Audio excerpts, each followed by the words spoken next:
name is Jerry Wallaby, and I'm here to present this slideshow on mental health.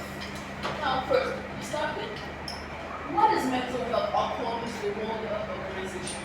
The World Health Organization defines mental health as a state of well-being in which an individual realizes their abilities, can cope with the normal stresses of life, can work productively, and is able to contribute to their community. It is not merely the absence of disease, but a positive state of functioning. Now we have different stages in mental health. And this will continue showing the different stages of mental health. So we have excelling, thriving,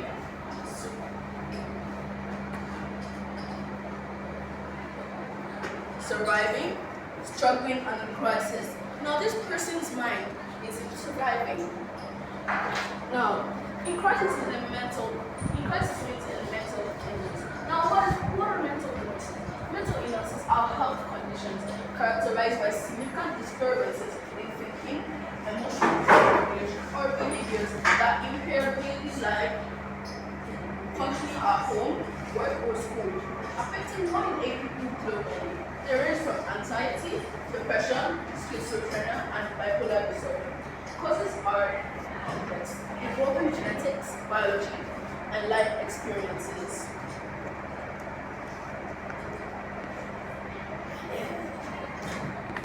Now, on this slide, we have the history of mental health in Nigeria.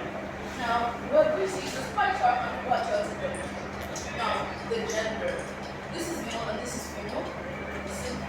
It's about for 6% male and 60% female. Their relationship status single. Their age group. Now, their age group is on 25 to 30. Go.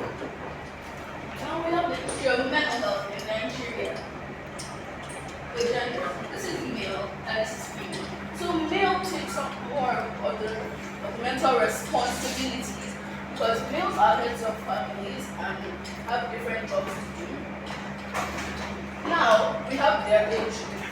This is 25 to 35, 35 to 40, and this is 45 plus. Now 45 plus takes a really small part in this pie chart. Because back then, they would have retired and have less responsibilities. Now, this 15 to 35 is they're graduates. They're all graduates, undergraduates, serving masters, having different responsibilities. Now, this is 35 to 40. Most of these are married adults. They have responsibilities with children, work, taking them to school, and catering for your children's needs. Now, these are geopolitical zones. But the highest place of mental health in geopolitical zones are the northwest. While the east is the southeast. So we have the north central. The south, the southwest, and the southeast.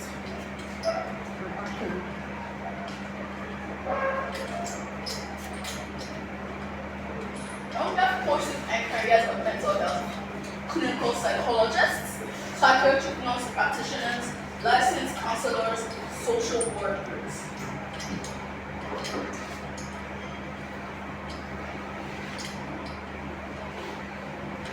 The history of mental illness in Brazil.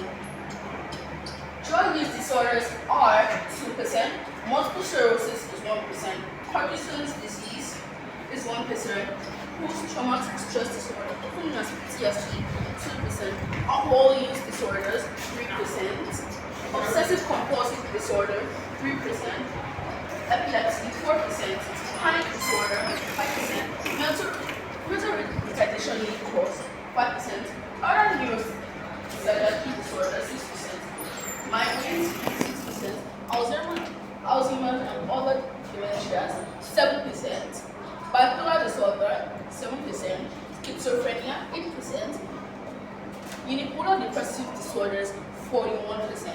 Now we see that unipolar depressive disorder takes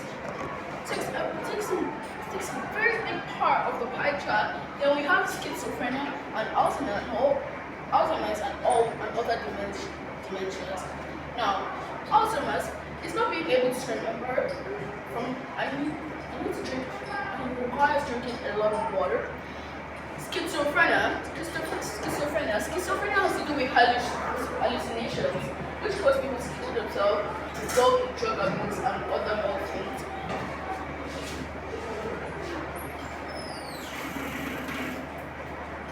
Conclusion: mental health is a fundamental human right and a crucial component of overall well-being, influencing how individuals think, feel, behave, and cope with life's stresses.